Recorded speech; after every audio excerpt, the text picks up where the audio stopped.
Hello, this is Vanessa de la Cuetra with Inside Pools, What's in the Case. With me is Dr. Q with quite an impressive array of things. Well, it is impressive. I get kind of boggled in all of it, but there's enough out here for about 1,000 shots. At least. Well, let's try to go through these things, and can you tell us a little bit about each one? I can go rather quickly on. Okay, what we have here in the middle are the main cues. All right, we have two cues I use for normal playing with. Now, normal playing for me is not normal, but these are for normal games like 8-ball, 9-ball, some trick shots. There's two masterpieces here from McDermott. They're nice cues, and each cue is designed as both a primary and a backup cue.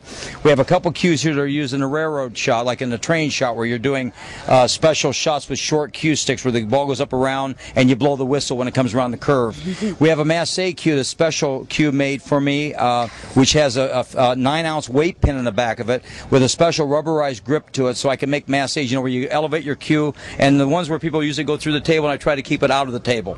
We have three types of jump sticks. This is a Purple Heart cue for less deflection, under the shoulder jumping stick. This is an over the shoulder jumping stick for dart throwing action, and this is a Dr. Popper, a brand new cue, a Dr. Popper cue. You can kind of see the logo there. That cue is just designed by my good friend Mark Dimmick, Dr. Popper, and it's a very special cue for jumping a 1/4 inch or less over balls close, like for ESPN shots and stuff. We have to use that. Then the next two cues are the most popular cues of the show for the last 20 years. This cue is the power cue, and I'm just going to tilt it a little bit. The power cue is you can't get it anymore, but it has built in at the Pentium 4 with the little blue guys. It has a mouse button down the back end here. It has two DC batteries in the back end, which are NiCad premium lead-free rechargeable rechargeable batteries. We have 20 speed settings on the megahertz chart: low, medium, high density, master blaster, double-sided, hypotenuse pine jacket with a CD-ROM and a built-in overdrive Hemi, and that makes a lot of that cue shoots automatically. So if a person's got a bad stroke, you just squeeze the trigger, cock the cue, and boom, you got the shot made. And then this next one is for those that want to erase their shots. It's a pencil stick. People start out with a number 2 lead pencil, and over on this other side, we'll show you in a second, there's a small pencil. This is when you get older, you use this pencil stick with a real eraser on the end of it, and the real eraser, of course, is to erase your shots if you do miss.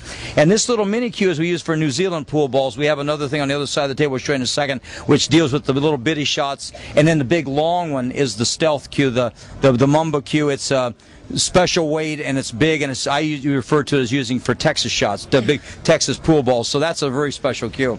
Then as you come around this end of the table, yes. Okay, we have a lot of little props, because when I do a show, I do about an hour-and-a-half show usually. We use most of these things. We have on that side, we have 2 bags my wife made for me out of billiard cloth to carry the stuff in. We have a bag, or a bag here for the ball goes in and out of a Dr. Q official bag. It actually has air on the inside of it, which helps the shot.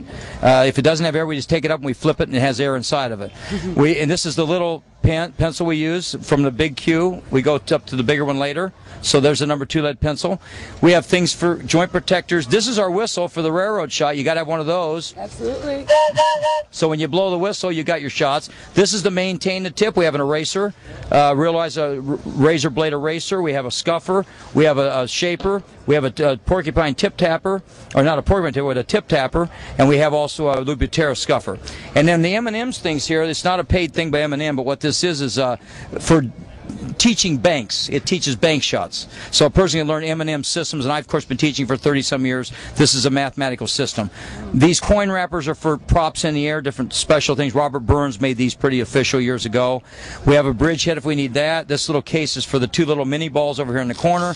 We call them New Zealand balls. These are the Texas balls, real big balls. We use, these are 2 balls stuck together. I have to pick it up so you can kind of see they're stuck together.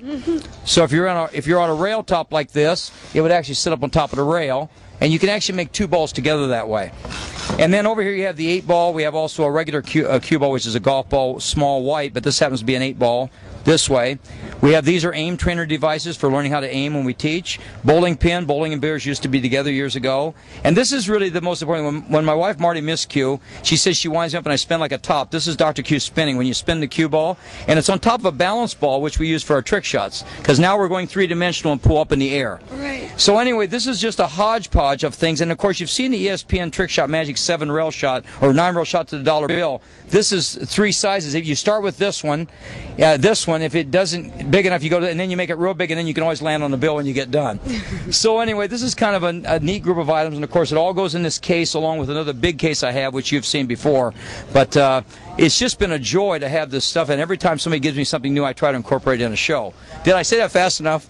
I was going to say, have you breathed that? Breathe, no, please. What I tell people is if I talk too fast, you can just listen quicker. So. Well, actually, during your shows, you actually pack a lot into an hour and a half, so you've learned to pretty much like an auctioneer almost. Well, I really, one time I wanted to learn an auctioneering voice so I could incorporate it into it. But yes, it's a really rapid paced thing to more appeal to the emotion of the game, and that's really where I've learned over the years. I've been doing this for 21 years, and I've actually been a professional entertainer for 30 years.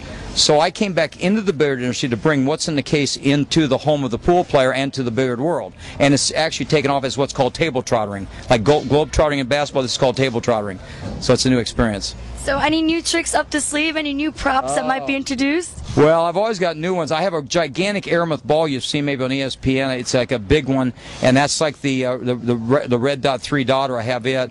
But yeah, we have all of those things available, and I'm always creating. Like I'll walk through like a Family Dollar store or a Kmart or Walmart. I'll just walk through and see what can we use that in a trick shot maybe. So we have to be creative because every year we have like 200 new shots to do.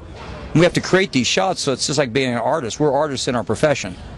What if I'm someone at home and I created one that maybe I don't have the skill to execute, but I know that you can? Have you ever been contacted by people? I've been contacted by a lot of people. I'm actually working on a concept here of, where we get into where you'll have the chance one day maybe to audition for doing that, and maybe you'll be the last pool player standing.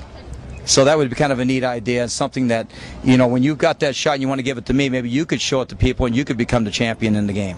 So we'd like to give it back. Let you follow your dream. Absolutely. That's all part of it. I'm here to really help people just to give them a ray of light in the game, a part of the game they've never seen before, where they play the regular game, but now this is an opportunity to take a discipline of the game and make it where the heart comes out in a different way. Actually, you can learn to get paid for missing balls. That's what I've been doing for years now.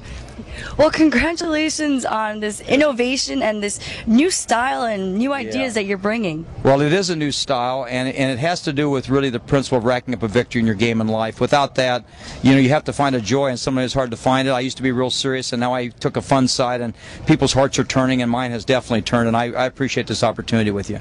Well, thank you for speaking with us, and thank you for explaining this. It's quite all right. Thank you for being part of this venture. I appreciate that. Thank you.